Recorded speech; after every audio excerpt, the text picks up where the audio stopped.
oleh tubuh. Oke, makanan sehat ini yang mengandung zat gizi yang seimbang, yaitu makanan yang kaya akan gizi dan baik untuk dikonsumsi oleh tubuh. Nah, kita juga perlu melakukan penerapan pola gizi seimbang, yaitu dengan pola makan sehatnya itu dengan pola gizi seimbang. Nah, pola makan itu sebenarnya apa sih? Nah, pola makan ini merupakan perilaku yang penting yang dapat mempengaruhi keadaan gizi kita. Karena kualitas dan kuantitas makanan dan minuman yang kita konsumsi ini akan mempengaruhi asupan gizi kita, sehingga akan mempengaruhi kesehatan individu dan masyarakatnya. Jadi misalnya gini, saat ini kita misalkan tadi Teh Konita juga ada, pembukaannya misalnya kita makannya seenaknya nih, nggak menerapkan pola gizi seimbang, makannya misalnya suka jajan jajan bakso setiap hari atau makan mie instan setiap hari. Nah, itu kan makanannya kurang sehat nih. Kenapa kurang sehat? Karena tidak memenuhi, kebutuhan gizi kita. Nah, misalnya kalau mie instan itu kan hanya terdiri dari karbohidrat, seperti itu. Nah, kita lebih bahas lagi nih lebih lanjut, gizi seimbang itu seperti apa sih? Gitu. Nah, mungkin kalau teteh-teteh sebelumnya lebih familiar kalau makan sehat itu biasanya pakai 4 sehat 5 sempurna kali ya. Nah, kenapa, itu nggak digunakan lagi sekarang? Kita bahas dulu nih, apa nih prinsip 4 sehat 5 sempurna. Jadi, prinsip 4 sehat 5 sempurna ini adalah menu makanan yang terdiri dari makanan pokok, lauk pauk, sayuran, dan buah-buahan, serta minum susu untuk menyempurnakan. Jadi yang kelima itu minum susu untuk menyempurnakan. Nah, pada saat ini slogan tersebut sudah tidak digunakan lagi karena perkembangan ilmu dan permasalahan gizi dewasa ini sudah tidak sesuai nih. Jadi diperbarui dengan slogan dan visual yang baru, yaitu gizi seimbang. Kenapa? Karena kan di sini ada minum susu ya, minum susu itu untuk menyempurnakan. Nah, ini di slogan ini terkesan bahwa kita itu harus minum susu setiap hari, padahal tidak, karena susu ini kan merupakan, salah satu dari jenis protein hewani ya. Jadi kalau kita nggak minum susu dalam sehari, tapi kita masih konsumsi ada telur, ikan, dan ayam, itu kan sudah terpenuhi untuk protein kebutuhan protein kita gitu. Lalu kita bahas juga ini ada namanya gizi seimbang. Gizi seimbang itu apa? Nah, gizi seimbang ini adalah susunan pangan sehari-hari yang mengandung zat gizi dalam jenis dan jumlah yang sesuai dengan kebutuhan tubuh, dengan memperhatikan prinsip keanekaragaman pangan, aktivitas fisik, perilaku hidup bersih dan memantau berat badan secara teratur untuk mempertahankan berat badan yang normal untuk mencegah terjadinya masalah gizi. Nah, ini juga harus memperhatikan keberaneka-ragaman pangan gitu. Jadi kita kan tadi misalnya contohnya kita suka makan mie instan kan, mie instan itu termasuknya makanan pokok. Nah, jadi kita tidak ada konsumsi sayur, tidak ada konsumsi buah, tidak ada konsumsi protein hewani dan nabati, seperti itu. Nah, untuk sehari ini, untuk dewasa ini, kita dianjurkan untuk mengkonsumsi makanan pokoknya itu sebanyak 3-8 porsi, lalu untuk sayurannya itu 3-5 porsi, untuk buahnya 2-3 porsi, dan untuk protein hewaninya 2-3 porsi, lalu untuk protein nabatinya itu 2-3 porsi juga, seperti itu. Lalu kita bahas juga nih, jadi apa sih yang membedakan antara 4 sehat 5 sempurna selain tadi yang susu itu dengan pedoman gizi seimbang. Nah, yang pertama itu konsumsi makanan sehari-harinya itu harus mengkonsumsi zat gizi dalam jumlah dan porsi jumlah jenis sesuai dengan kebutuhan. Yang tadi yang sudah disebutkan, makanan pokoknya itu harusnya seberapa banyak sih? Terus jenisnya itu apakah hanya untuk makanan pokoknya aja atau enggak? Ternyata enggak, kalau untuk gizi seimbang itu menerapkan dari jenis dan jumlahnya. Seperti tadi ada makanan pokok dengan jumlah 3-8 porsi, ada sayur, buah, protein nabati, dan hewani. Nah, selain itu juga, gizi seimbang ini menerapkan 4 prinsip atau 4 pilar. Jadi selain keberaneka-ragaman pangan, kita juga harus menerapkan perilaku hidup bersih, melakukan aktivitas fisik, dan untuk memantau berat badan secara normal. Lalu, kenapa sih kita harus menerapkan prinsip gizi seimbang ini? Karena ini itu merupakan rangkaian dalam upaya untuk menyeimbangkan antara zat gizi yang keluar dan zat gizi yang masuk.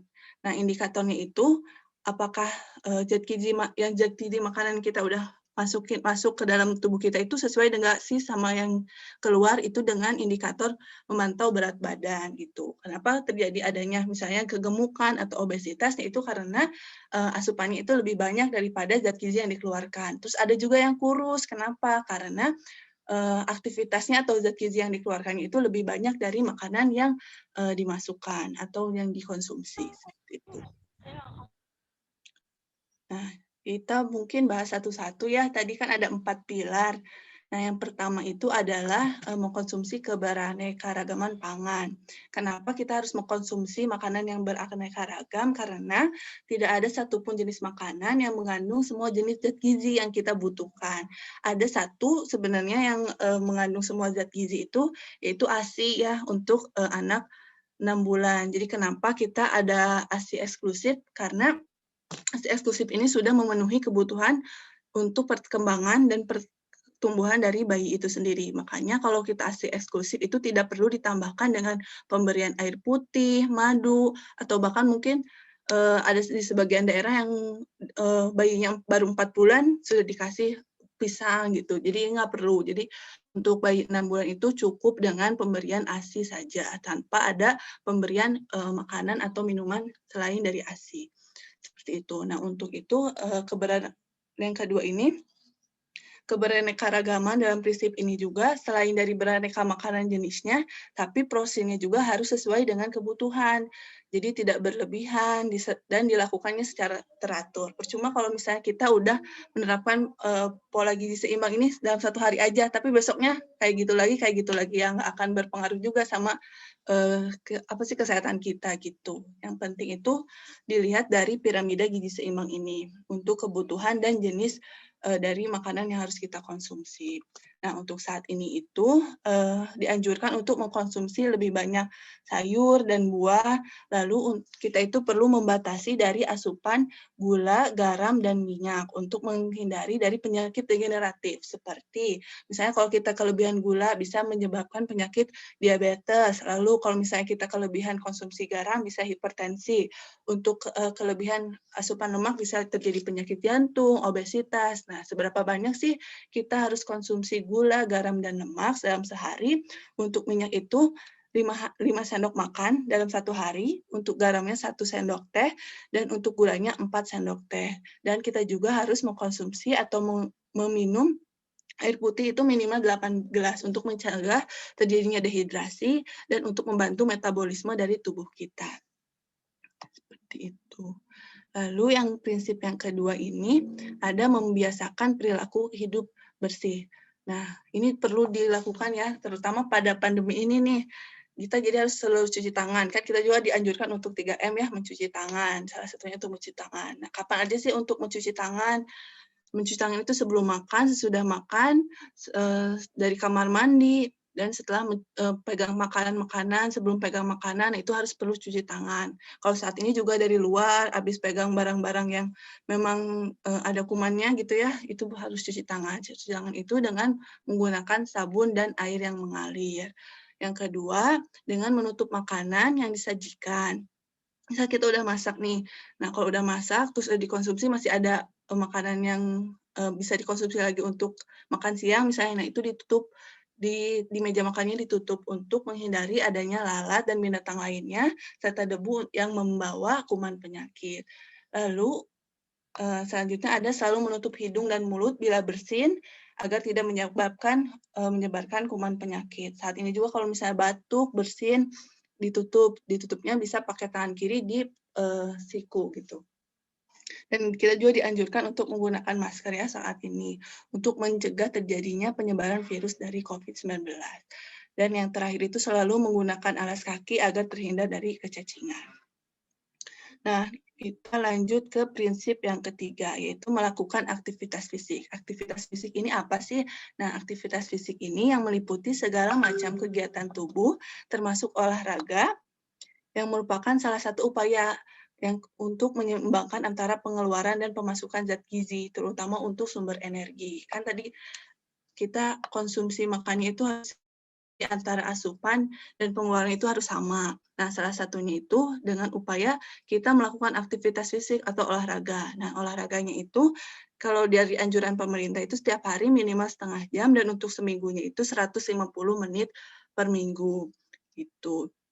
Nah, dari aktivitas fisik ini juga dapat membantu kita untuk memperlancar dari sistem metabolisme, sehingga metabolisme kita itu berjalan dengan baik.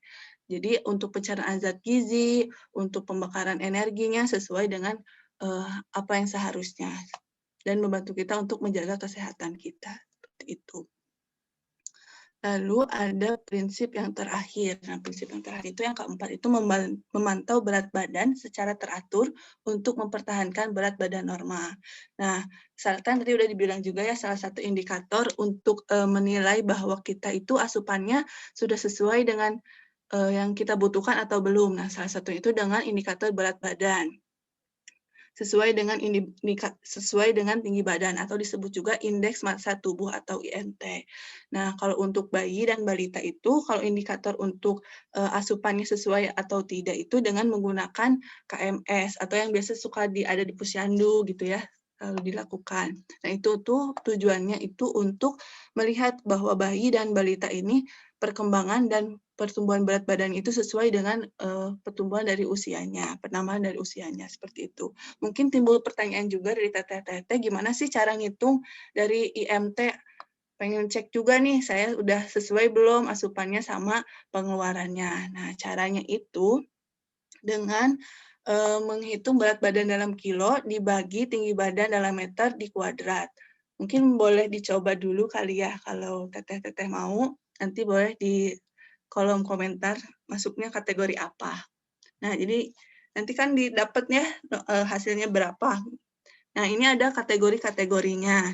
Yang pertama itu sangat kurus atau kekurangan berat badan tingkat berat. Nah, itu IMT-nya itu kurang dari 17. Jadi hasil perhitungannya itu misalnya 16,5. Nah, 16,5 ini termasuk dari kategori sangat kurus.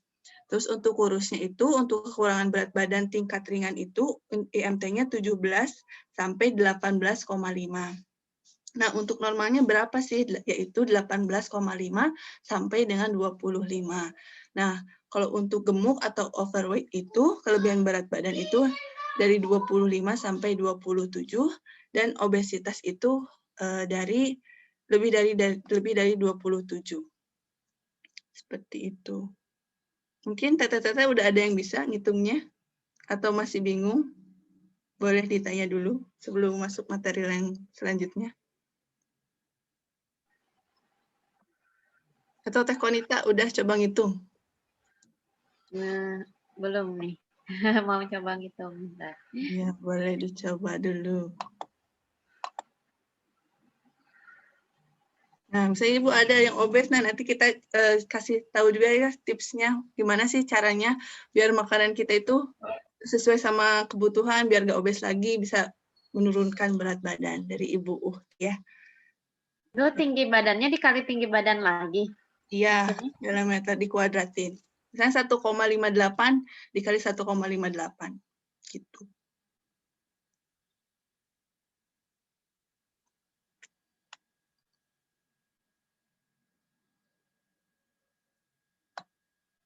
Kalau ada yang masih bingung, boleh ditanyain aja ya.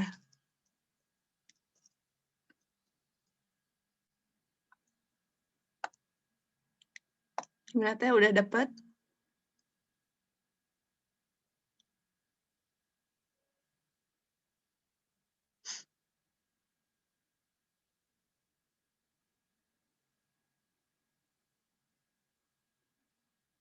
Oke.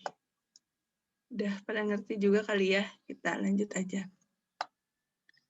Nah, kan tadi juga dibahas, seperti bahas nih, kalau misalnya nerapin gizi seimbang itu bisa menurunkan berat badan juga ya tadi. Nah, itu gimana? Normal nih dari Teh Erna. Terus ada Kang Ihsan juga normal katanya, alhamdulillah. Tuh. Terus ada dari Kang Irsan, sangat kurus gitu ya. Nah, penerapan gizi seimbang ini juga bisa membantu kita untuk mencegah dari masalah gizi ya. Dia bisa dari kurus ataupun tadi kegemukan atau obesitas. Nah, caranya itu gimana? Caranya itu dengan menerapkan pola gizi seimbang. Nah, itu dengan makan isi piringku. Jadi isi piringku ini menggambarkan gimana sih cara kita makan dalam sehari itu, sekali makannya itu apa aja dan berapa banyak jumlahnya. Nah, ini di isi piringku ini ada makanan pokok. Makanan pokoknya tadi kan sehari itu 3-8 ya. Nah, ini itu kalau ke piring, di dalam piring, dimasukkan ke dalam piring itu ada 3/4 ya. 3/4. Nah, terus nanti ada lauk pauknya, dan ada buah-buahan, sayuran. Nah, kalau bisa diusahakan untuk makanan pokoknya itu jumlahnya itu sama dengan jumlah dari sayuran yang kita konsumsi. Nah, kalau misalnya ibu-ibu atau teteh-teteh yang pengen menurunkan berat badan, bisa ditambah lagi nih jumlah sayurannya. Bisa setengah piring dari makanan yang kita konsumsi. Jadi misalnya nasinya segini. Nah, sayurnya itu udah setengah dari porsi kita gitu. Kenapa? Karena kita kan sayur itu kalorinya sedikit ya, nggak terlalu banyak. Tetapi itu juga kaya akan vitamin dan mineral gitu. Dan mengandung serat juga yang membuat kita kenyang lebih lama gitu. Jadi lebih banyak dikonsumsi sayurnya. Kenapa buah-buahannya nggak dianjurkan untuk lebih banyakin juga, karena buah-buahan ini mengandung gula ya, kalau misalnya kelebihan juga nggak baik gitu. Terus Nenek juga suka sus kering kayak gitu, yang coklat. Oh, nenek suka yang coklat. Ya, dilanjut lagi ya. Terus untuk misalnya tadi akang yang kurus gitu ya, yang kurus bisa ditambah nih jumlahnya. Misalnya kalau sehari ditambah jumlahnya, misalnya seharinya itu cuma 2 centong, bisa ditambah setengah centong lagi. Tapi bertambahnya itu bertahap aja, nggak usah langsung. Karena kalau misalnya langsung kan nanti kekenyangan, terus bisa mual juga. Jadi tambahnya bertahap, itu baik dari makanan pokok, lauk pauk, buah, dan sayurnya. Yang penting si jenisnya sama proporsinya itu sesuai. Jadi ada makanan pokoknya, ada lauk pauknya, ada buah-buahan dan sayurannya. Dan di ini tuh diseimbangkan juga dengan melakukan aktivitas fisik 30 menit per hari. Dan jangan lupa untuk minum air minimal 8 gelas. Dan sebelum makan dan sesudah makan itu harus cuci tangan. Gitu. Terus tadi mungkin bingung ya, tadi ada di piramida itu konsumsi makanan pokoknya itu ada 3-8 porsi. Satu porsinya itu sebanyak apa sih? Nah, kita bahas nih. Jadi satu porsi itu atau sesuai satu penukar itu, misalnya kita suka konsumsinya itu nasi ya. Nasi itu kan dari beras. Dari beras itu sekitar 50 gram. Jadi 50 gram itu setara dengan nasi 100 gram. Jadi satu porsi makan nasi itu 100 gram. Terus kita pengen konsumsi bihun. Bihun itu sebanyak apa sih kalau kita pengen makan bihun? Yaitu 50 gram. Terus misalnya ada yang suka ngemil jagung. Jagung rebus. Nah, satu kali makan itu 125 gram. Terus untuk sumber proteinnya, tadi kan 3-4 ya. Nah, ada dibagi-bagi lagi nih untuk sumber protein hewani, ada yang rendah lemak, lemak sedang, dan tinggi lemak. Misalnya untuk sumber protein hewani yang rendah lemak itu pengen makan ikan lele. Ikan lelenya itu harus sebanyak apa? Nah, ikan lelenya itu untuk satu porsi cukup di 1/3 ekor yang sedang atau 40 gram. Terus pengen konsumsi ikan mas misalnya, yaitu 45 gram. Terus misalnya ada yang mau makannya sama teri nasi, nah itu cukup di 20 gram. Terus kalau misalnya untuk lemak yang sedang ini, contohnya ada telur ayam ini cukup 1 butir, satu porsinya itu, yaitu 55 gram. Terus untuk hati ayam misalnya cukup di 30 gram. Terus untuk makanan yang tinggi lemak ini ada ayam dengan kulitnya dikonsumsi sebanyak apa? Satu potong sedang, yaitu atau setara dengan 40 gram. Terus tadi juga ada sumber protein nabati ya, sama 3-4 gram. Sebanyak apa sih makannya? Kan yang sering kita konsumsi itu kalau sumber nabati itu ada tahu dan tempe. Nah, untuk tahu ini bisa dikonsumsi dalam satu buah yang besar atau 110 gram dalam satu porsi. Untuk tempenya di 2 potong atau 50 gram. Gitu. Terus untuk sayur-sayurannya, satu porsinya itu 100 gram. Jadi semua jenis sayuran, yang misalnya ini sayuran juga ada yang A, B, dan C. Nah, ini bedanya itu apa? Bedanya itu dari kalorinya. Kalau yang biasa kita konsumsi misalnya bayam, yaitu kalau misalnya kita pengen konsumsi bayam, yaitu 100 gram. Tapi semuanya sama ya untuk porsinya atau beratnya itu satu penukar atau satu porsi itu 100 gram.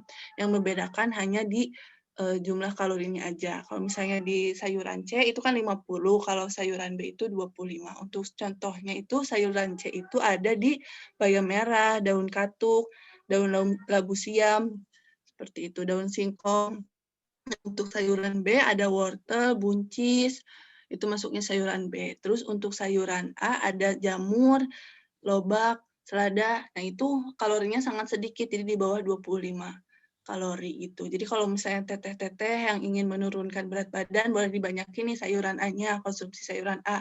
Karena kan itu kalorinya sedikit, tapi mengandung seratnya juga tinggi, dan ada vitamin dan mineralnya. Terus untuk buah-buahan, misalnya 1 kali makan itu berapa banyak, misalnya kita pengen konsumsi pisang. Nah, pisang itu bisa di 1 potong kecil atau 50 gram ya, ini.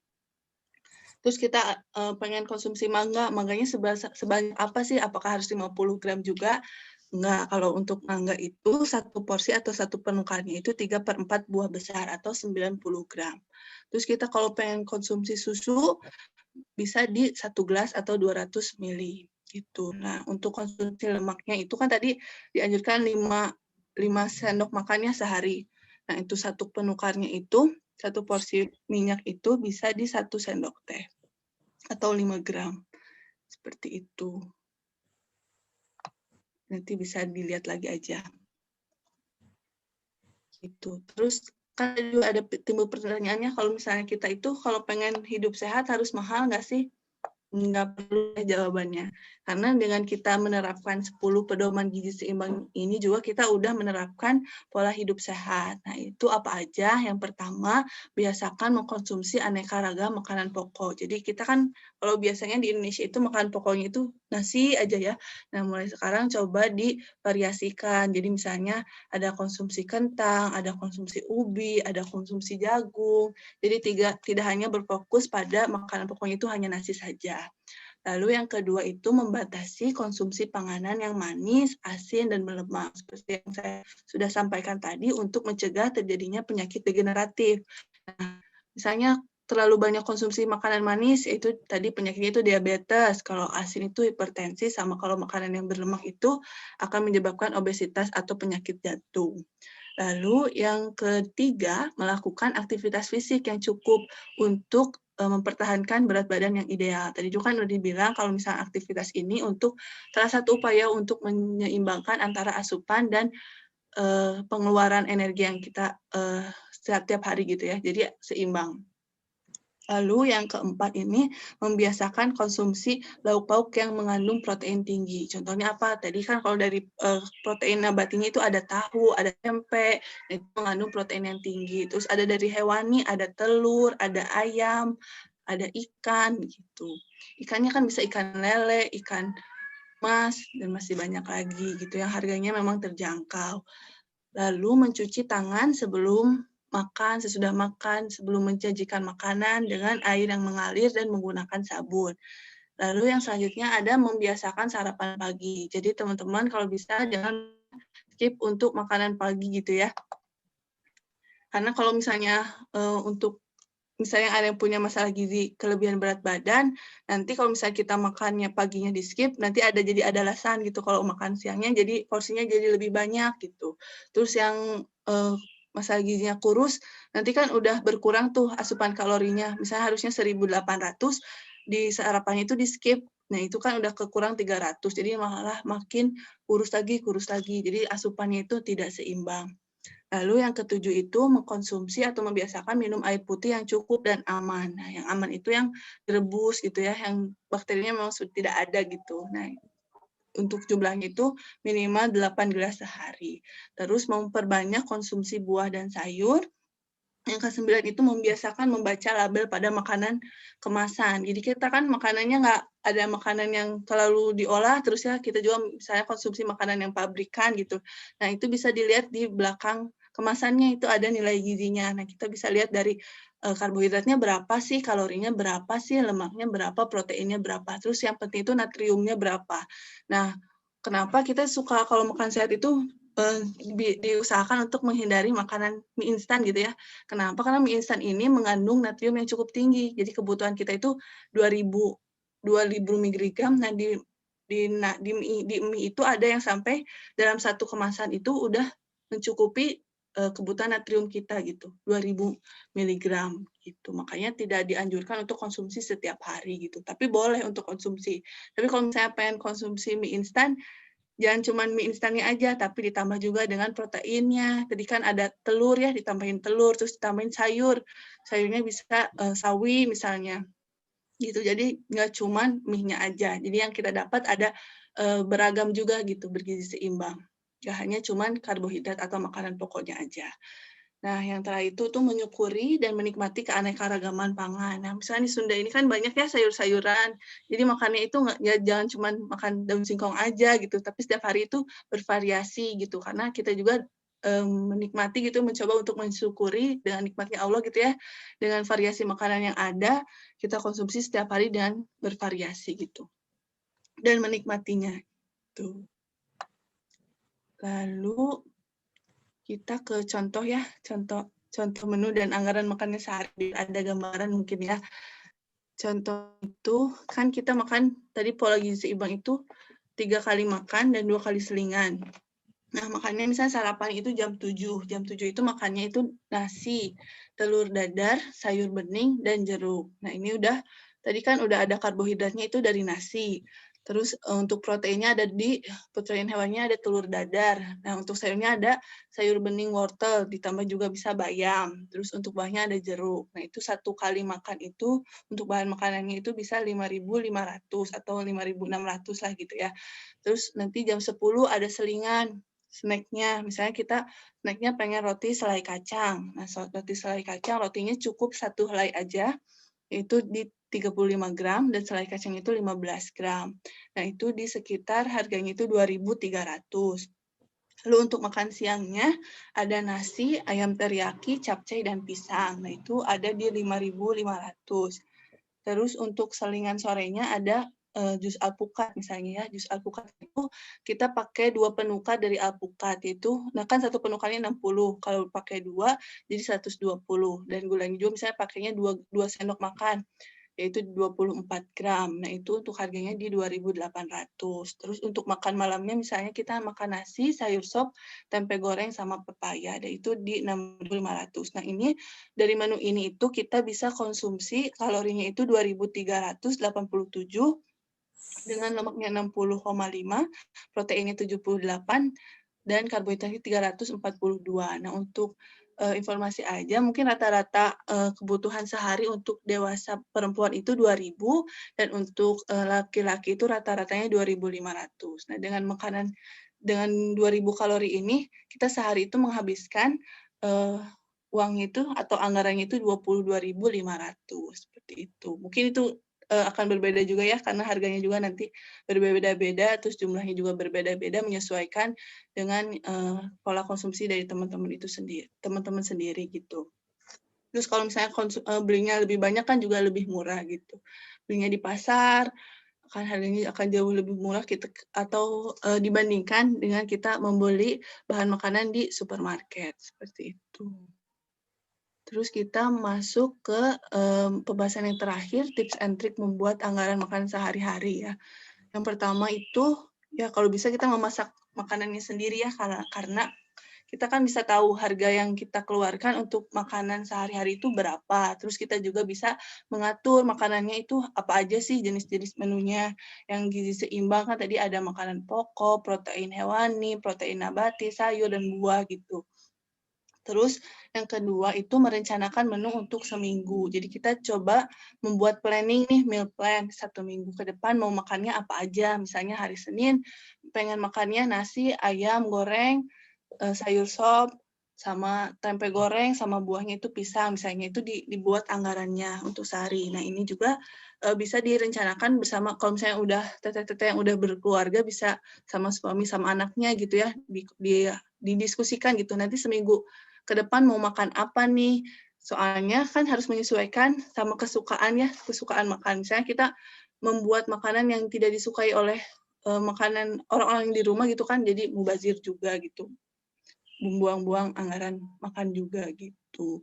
Terus direncanakan juga bumbu-bumbunya apa, terus yang diperlukan minyak misalnya tepung terigu. Nah, itu juga dimasukkan ke dalam list-list kayak gitu.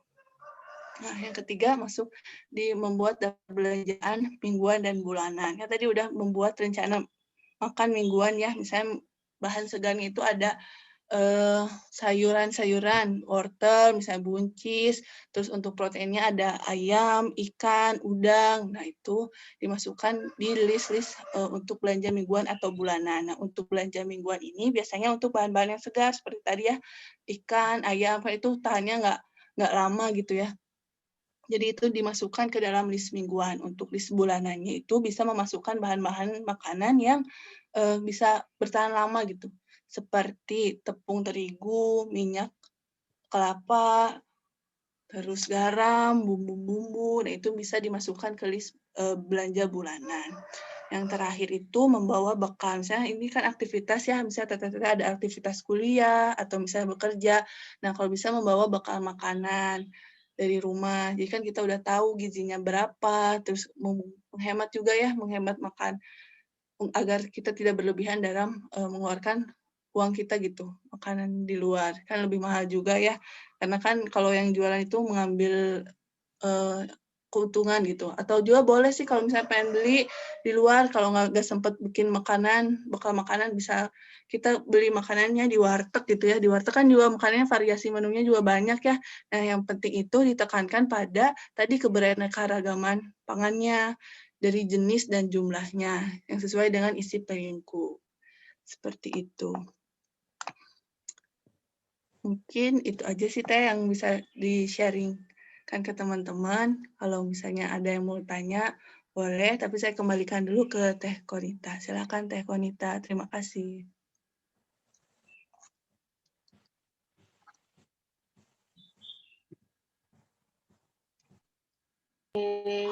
Terima kasih Teh Salma yang sudah memaparkan tadi materinya cukup lengkap ya.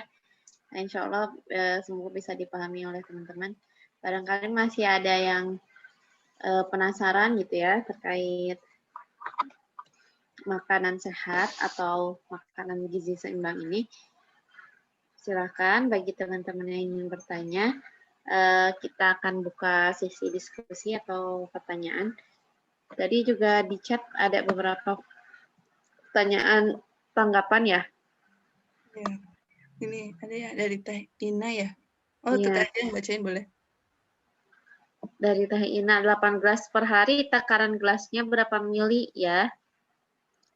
Oh iya boleh Teh, itu bisa 250 mili ya Teh, atau enggak yang 200 mili. Jadi kita konsumsinya kalau bisa 2 liter sampai 3 liter gitu, kalau misalnya dimiliin atau diliterin gitu. 2 sampai 3 liter ya? Iya. Oke. Terus ada, berarti kalau mau naik berat badan, harus makan protein yang banyak, sebanyak lemak yang banyak gitu ya? Nah, nggak perlu sebanyak-banyaknya ya, karena sesuatu yang berlebihan juga nggak baik ya, gitu. Jadi sesuai dengan porsinya aja, gitu. Yang penting tadi sesuai sama isi piringku, jadi ada makan pokok, terus ada protein hewani, protein nabati, sayur, dan buah, gitu. Disesuaikan aja sama kebutuhan sehari-harinya, gitu.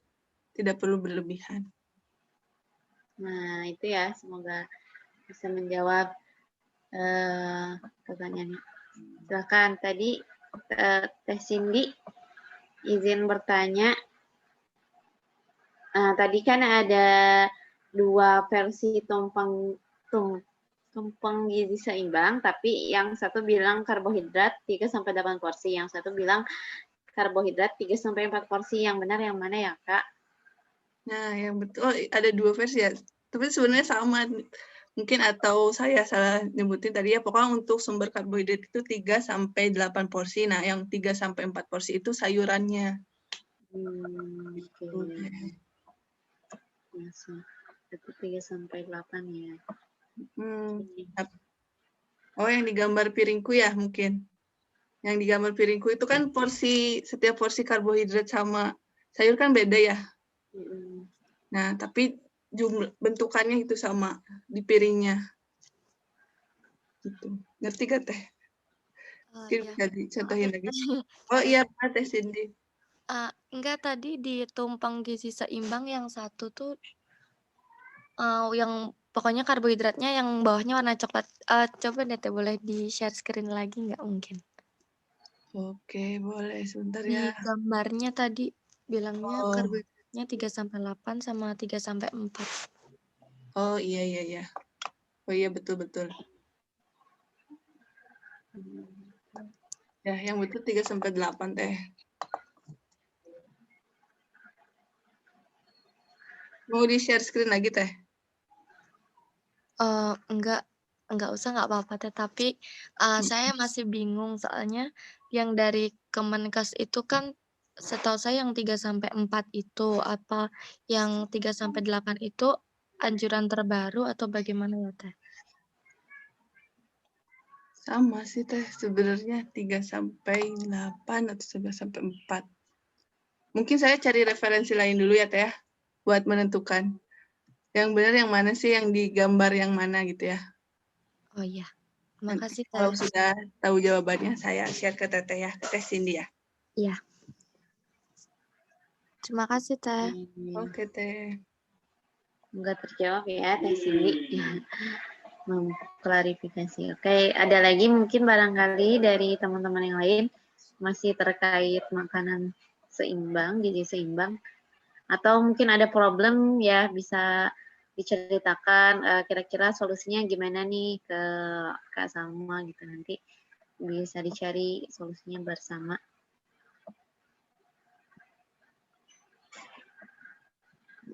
Ya, ini ada dari Teh Ema Erna. Afwan izin bertanya, teh mie instan kan boleh dikonsumsi ya?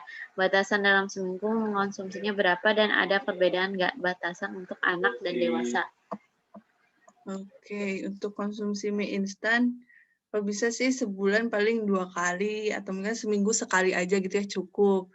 Karena kan tadi mengingat dari kalorinya juga cukup tinggi ya, dari cuman karbohidrat itu bisa sampai 400 kalori dari karbohidratnya aja, belum ditambahin sama telur, sama sayur, sama buah. Terus dari asupan natriumnya juga kan berlebihan ya. Itu kan cuma dari natrium dari mie instan aja udah 2000, belum kita konsumsi makanan yang lain gitu ya. Misalnya kita bikin sayur kan pakai garam juga, itu ada natriumnya juga. Nanti kita konsumsi asupan garam atau natrium itu juga berlebih. Terus ada gak sih perbedaan untuk anak dan dewasa? Ya ada. Karena kan kebutuhan kalori, kebutuhan natrium, sama kebutuhan zat gizi lainnya itu berbeda antara anak dan dewasa. Seperti itu, Teh. Oke, semoga terjawab ya. Ada lagi? Benar.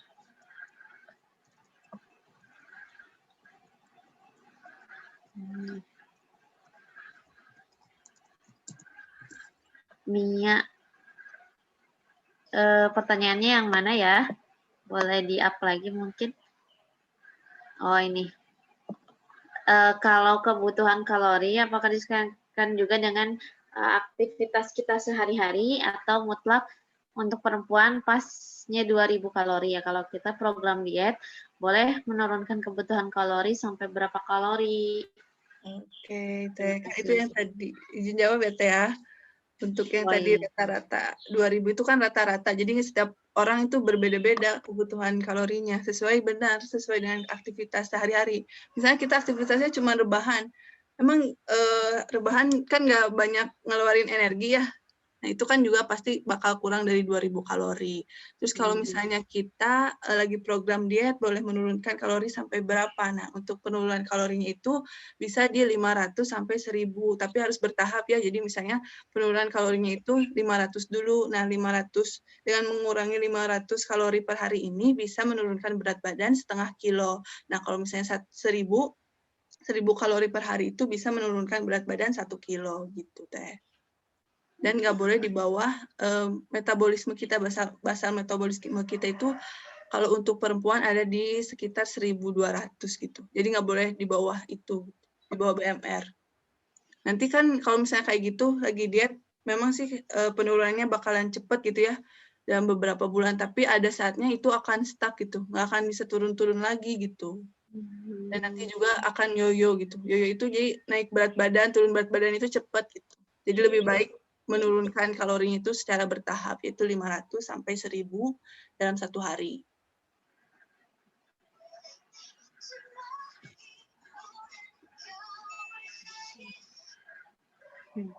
Oke. Seperti itu ya, Teh Mia jawabannya. Ini ada lagi pertanyaannya ke atas.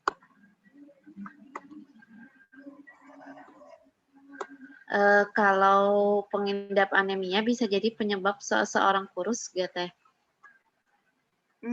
Ya, bisa. Nah, anemia gizi juga ya, itu kan tadi asupan konsumsinya kan berarti nggak sesuai sama kebutuhan, makanya terjadi anemia. Nah, anemia ini terjadi, oh saya anemia tapi nggak kurus. Nah, itu juga bisa dilihat dari itunya, nggak cuma dari besar porsinya, tapi jenis makanan yang dikonsumsinya. Nah, konsumsi makanannya itu yang tinggi Fe nggak sih gitu. Nah, teteh kan normal ya, misalnya teh Ina itu normal, tapi anemia, nah misalnya konsumsi makanannya itu terlalu banyak karbohidratnya yang emang bukan sumber dari Fe. Nah, sumber Fe itu apa aja? Ada di hati ayam, di protein-protein hewani, itu mengandung tinggi Fe. Terus ada kalau sayurnya ada di bayam, gitu teh. Mungkin teh Ina boleh makanan yang sering dikonsumsinya apa sehari-harinya? Jadi jawabnya juga relevan kali ya, sesuai sama kasusnya. Boleh open mic aja Teh Ina. Oke, Teh Ina boleh open mic.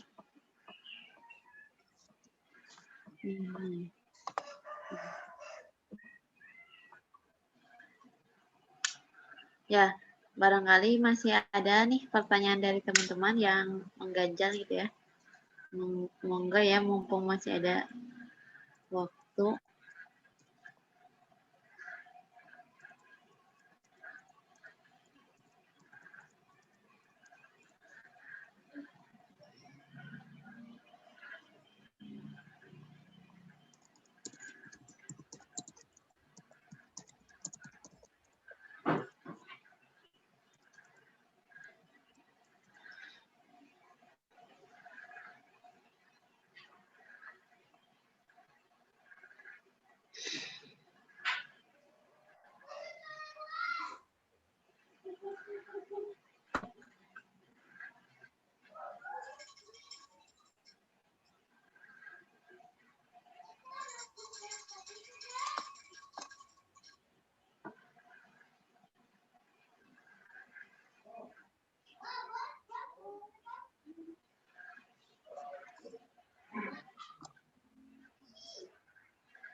Oke, belum dibahas lagi ya sama ini ya.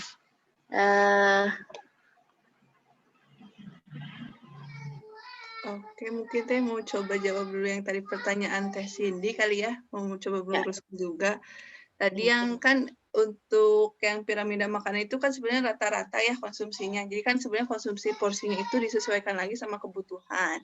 Nah, mungkin untuk yang Kemenkes itu untuk yang dewasa bisa di sekitar 3-4. Nah, untuk yang piramida yang kedua itu yang 3-8 itu kan menyesuaikan dengan kebutuhan sehari-hari dari personalnya tersebut. Jadi bisa sampai 3-8 porsi gitu. Misalnya tadi ada yang kurus, kan harus ditambahkan karbohidratnya. Misalnya bisa jadi 6 porsi. Seperti itu, Teh. Mungkin bisa kejawab kali ya, Teh. Semoga bisa jawab maksudnya. Gimana, Teh Cindy?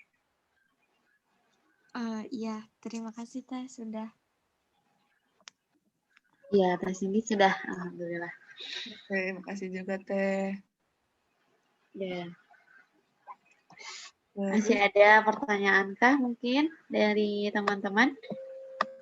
Bisa. Oh, ini ada Teh Ina ya jawab ya. Saya lebih suka sayur sama buah, Teh, katanya. Saya ketik aja. Oh, sama suka sekali konsumsi mie ya. Tapi nah ini bisa juga kelihatan dari konsumsi proteinnya juga kurang ya Teh ya. Nah, karena sumber dari Fe itu yang paling bagus, yang paling cepat diserap itu dari protein hewani, protein nabati juga boleh gitu. Tapi yang paling benar-benar yang apa sih, jadi jumlahnya banyak mencukupi sama penyerapan yang bagus itu ada di protein hewani dan juga dibantu dengan vitamin C gitu. Konsumsi vitamin C bisa dari jeruk gitu. Setelah misalnya konsumsi hati ayam. Nah, untuk membantu penyerapan dari Fe di dalam tubuh itu dengan konsumsi jeruk misalnya setelahnya. Terus misalnya mengkonsumsi jus jambu gitu.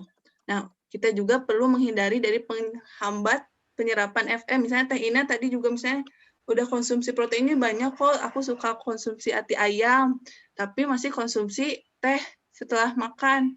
Nah, teh ini kan mengandung tanin ya. Tanin itu dapat menghambat penyerapan Fe di dalam tubuh. Jadi kalau bisa setelah makan itu tidak mengkonsumsi tanin atau yang ada di teh gitu. Jadi kalau bisa kalau habis makan minumnya air putih atau kalau misalnya bisa dibantu tadi untuk penyerapan Fe bisa dibantu dengan jus jambu atau konsumsi jeruk seperti itu. Oke Teh. Teh Konita aku bacain aja sendiri pertanyaannya. Oke, boleh. Apa sama Bentar. Teteh? Dari Diana ya? Dari Diana. Dari Mia itu juga ada. Yang mana? Teh Mia. Oh yaudah aku bacain aja ya. Oke. Dari Teh Mia. Teh, kalau proses pemasakan itu mempengaruhi ke jumlah kalori nggak ya? Iya, mempengaruhi Teh. Misalnya kita menggoreng makanan ya. Menggoreng makanan kan pakai minyak ya.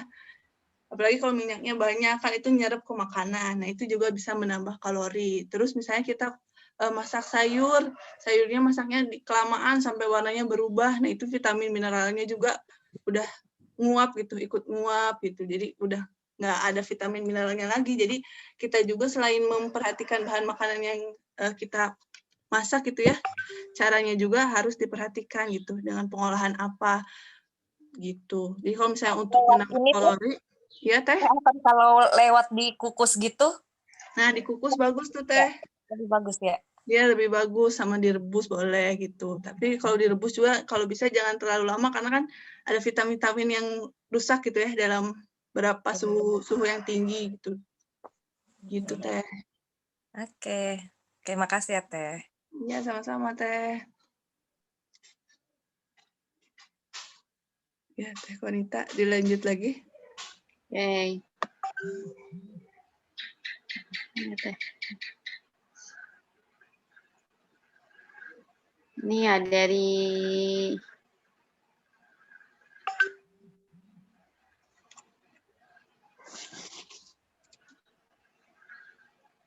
Diana, mau tanya lagi dong, kalau vitamin yang terkandung dalam buah, misal jeruk, diganti sama tablet vitamin C, itu baik tidak? Saya mau konsumsi tablet multivitamin soalnya. Gimana itu? Kalau dari anjuran saya sih lebih baik dari makanan dulu ya. Karena kan kalau multivitamin kan ada bahan kimianya gitu-gitu ya. Kita nggak tahu juga ada promosesan dulu gitu. Tapi itu juga boleh dikonsumsi. Kalau kita merasa kalau kecukupan kita atau kebutuhan kita itu sama asupan itu nggak sesuai. Yang penting kalau dari gizi itu asupan sama kebutuhan itu sesuai gitu. Jadi kalau misalnya tetehnya jarang konsumsi buah-buahan, tapi cuman bisa sempat konsumsi multivitamin itu nggak apa-apa. Nah, itu juga memenuhi kebutuhan dari vitamin dan mineral. Tapi alangkah lebih bagusnya dari bahan makanan seperti sayur dan buah. Karena nggak cuma vitamin dan mineral yang didapatkan, ada zat gizi lain seperti serat gitu.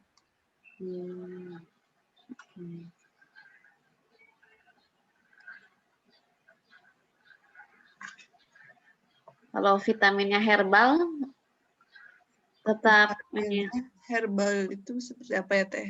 Mungkin dilihat yang paling penting itu mau herbal mau apa, boleh dilihat dari kandungan miligramnya di belakangnya kan suka ada ya vitamin C berapa miligram seperti itu. Yang penting nggak melebihi atau melebihi dari kebutuhan kita gitu. Nah, iya, siap. Sekolah khair katanya Diana. Oke. Oh iya Teh Mia boleh nanti di-share PPT-nya.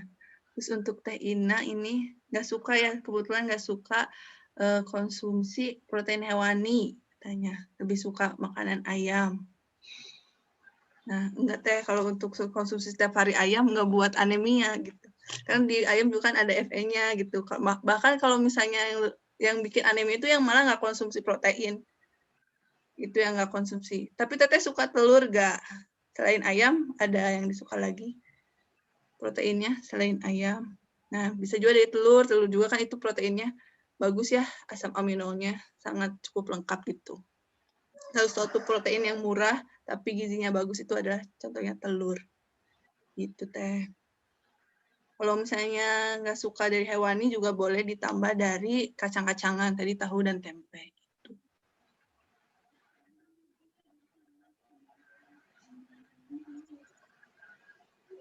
Nah, betul. Untuk kuning telurnya dikurangi ya, karena ada kolesterolnya ya di telur, di kuning telur. Nah, kuning telur itu mengandung dalam satu kuning telur itu sekitar 200 kolesterol, sedangkan kebutuhan kita sehari itu 300.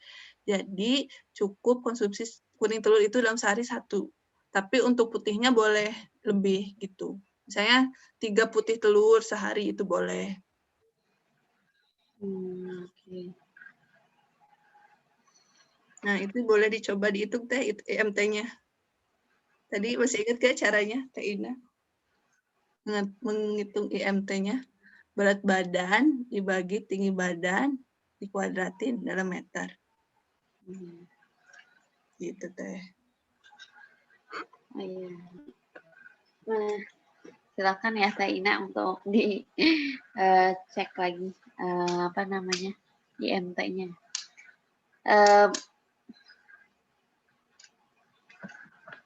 Ada tambahan barangkali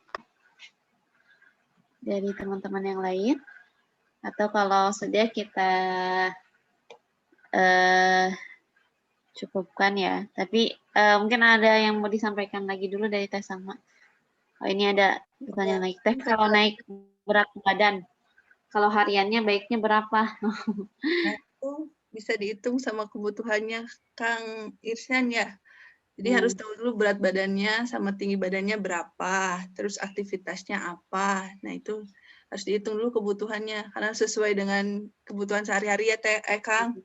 Nah, terus kalau misalnya udah diketahui kebutuhannya berapa, nanti tinggal ditambah aja untuk penambahan berat badan itu 500 sampai 1000 sama gitu. Jadi 500 kalori itu buat nambah setengah kilo per minggu, kalau 1000 kalori itu nambah 1 kilo seminggu. Gitu. Nah, kalau aktivitasnya banyak di komputer itu jadi masuknya rendah, sedang gitu. Jadi ringan sampai sedang gitu.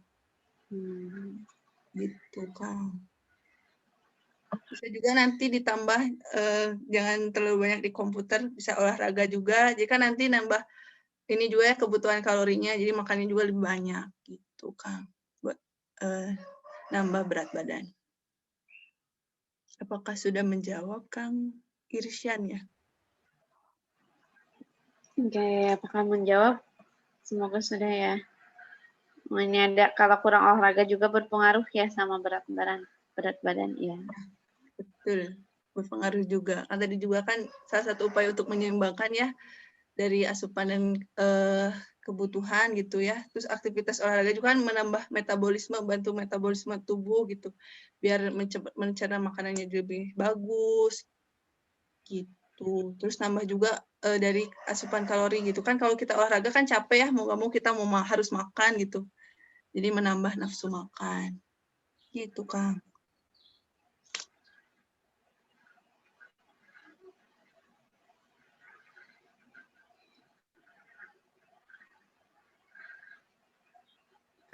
Jadi mungkin tadi mau nambahin sedikit buat tes Cindy ya. Tadi yang 3 sampai 8. Nah, itu juga untuk kebutuhan ibu hamil kan berbeda ya, Teh ya.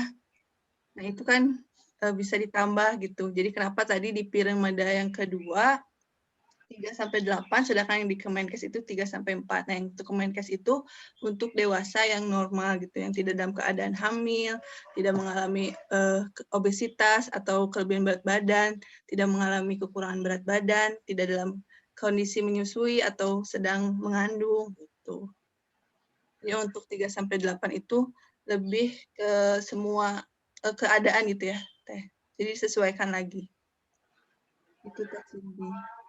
Semoga menambah jawabannya, bisa membantu juga.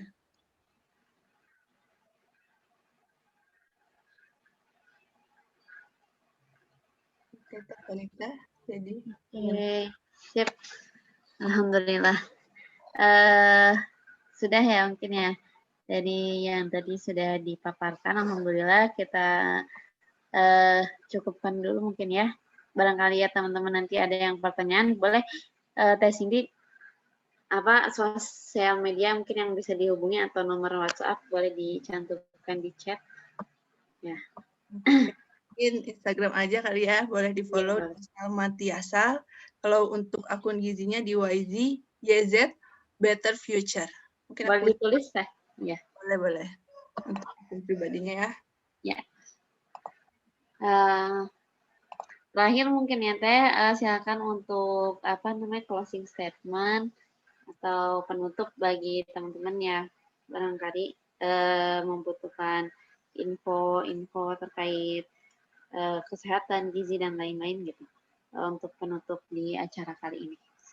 Ya, buat penutup aja mungkin kita harus mau menerapkan pola gizi seimbang ini ya, karena kita tahu harus pentingnya menjaga kesehatan.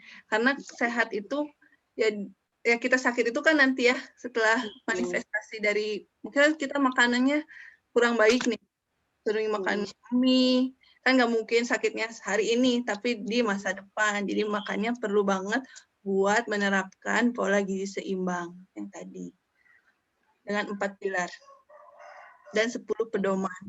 Seperti itu. Semoga ya semoga kita bisa ya mengikuti pedomannya. Kadang ada jadi apa namanya iklan-iklan bikin terganggu gitu ya. Pengen jajan gitu. Boleh sih jajan, tapi misalnya nggak terus kebablasan. Karena kan sesuatu yang berlebihan juga nggak baik ya Teh ya. Jadi sesuai porsi aja gitu. Ya alhamdulillah. Cukup ya Teh ya tadi yang sudah disampaikan dan insya Allah sangat bermanfaat untuk teman-teman juga, untuk saya juga secara pribadi ya. Semoga kita bisa mengambil ibrohnya atau juga mengambil manfaat dari materi yang tadi sudah disampaikan. Bisa di-share kembali ya untuk kakak-kakak, teteh-teteh, dan bunda semua. Mungkin bisa nanti bantu di tag ya di @tevis ya, tevis.id atau tevis_id ya di Instagramnya untuk insight yang didapatkan di kegiatan pada pagi hari menjelang siang ini. Oke, mungkin karena waktu sudah menunjukkan 10.16 ya, kita juga tadi sudah banyak berdiskusi. Masya Allah antusiasnya teman-teman juga udah ya, mengikuti kegiatan kali ini. Kami haturkan terima kasih, beribu-ribu terima kasih, dan juga semoga kita bisa mengamalkan setiap yang tadi sudah disampaikan ya, karena kan ilmu kalau misalnya hanya disampaikan tapi kita tidak mengamalkan juga menguap gitu ya, begitu saja. Ya semoga kita bisa mengamalkannya ya, sedikit demi sedikit minimal. Ada perubahan sedikit gitu ya, lebih hemat dan lebih sehat. Dan terakhir mungkin kita mau foto bersama dulu boleh ya? Teh Aisyah mungkin mau dipimpin foto bersama atau dokumentasi. Ya, silakan yang masih dimatikan. Kameranya kita nyalakan dulu bersama ya. Karena mumpung ketemu nih sekali-kalinya gitu. Siapa tahu nanti ketemu di jalan ya. Siapa tahu ada yang main ke Majalengka gitu, ketemu sama saya atau ketemu nanti sama Teh Salma di sore yang seperti itu. Oke. Silakan. Buat teman-teman boleh ya. Sama Teh Aisyah ya di Oke.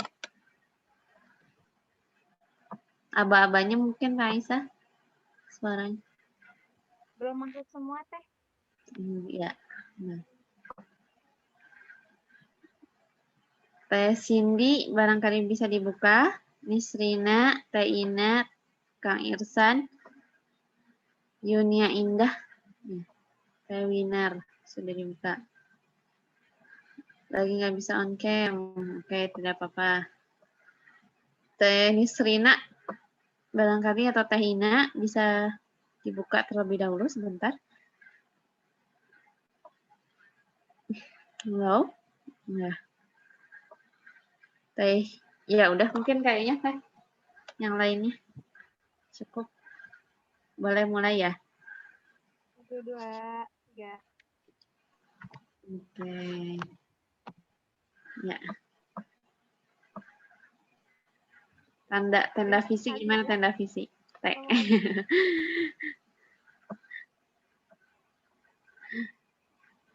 Oke, tanda visi. Oh, mau Begini ya.